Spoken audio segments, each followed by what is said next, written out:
Hi, I'm Chris Clark, President and CEO of the Queen Creek Chamber of Commerce. Today I wanted to talk to you for a few minutes about the government shutdown. There's a lot happening on social media and out in the mainstream media, and we just wanted to make sure you had some key facts about the shutdown. A normal budget appropriation process involves the White House and the legislative branch working together to come up with a budget. The president presents his recommendations, his policy goals, and areas of focus.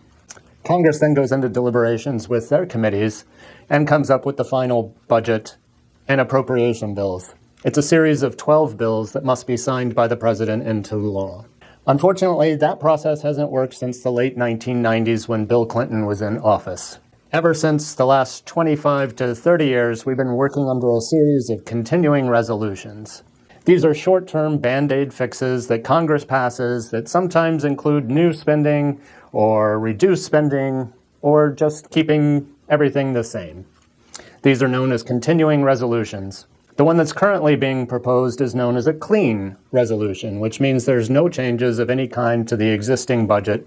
Everything continues just the same until they reach some sort of an accord in Congress and with the White House. Currently, we have a situation where Democrats want to discuss the expiring Affordable Care Act tax credits. These tax credits have been expanded over the last few years in a series of different resolutions.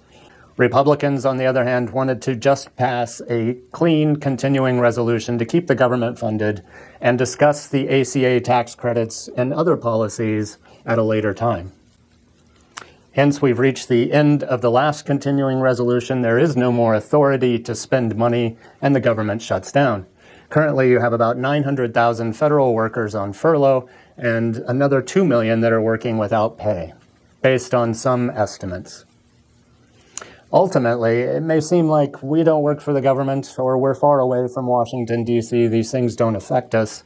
But as the shutdown continues, it will certainly affect the economy and eventually our businesses here in Queen Creek and the East Valley.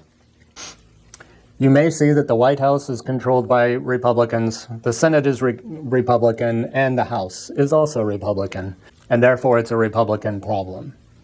However, in order to get this process started in the Senate, 60 votes are required. There are currently 53 Republicans in the Senate, meaning 7 votes must come from the Democrat or independent parties. And that's where the holdup is currently on the continuing resolution that's been voted on almost 13 times at this point. In order to get it through the Senate, it will need to first achieve the 60 vote mark, and then after discussion, it can be voted on with just a majority of 51 votes. From there, it would go over to the House, where it would be expected to pass with some minor modifications. Once air traffic becomes affected and other transportation modes become affected, it's going to affect goods and services throughout the economy. So, it's very important that Congress gets to work on this right away. We need that continuing resolution to pass, and then we need discussions on health care as well as other important topics as well.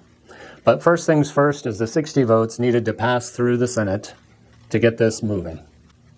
We hope this has been helpful information for you. If you have any questions, you can contact us at the Chamber. You can also contact our senators, Ruben Gallego and Mark Kelly, as well as our Congressional District 5 Representative, Andy Biggs. Thank you again for your time and your support. We look forward to working with you and seeing you at our future events.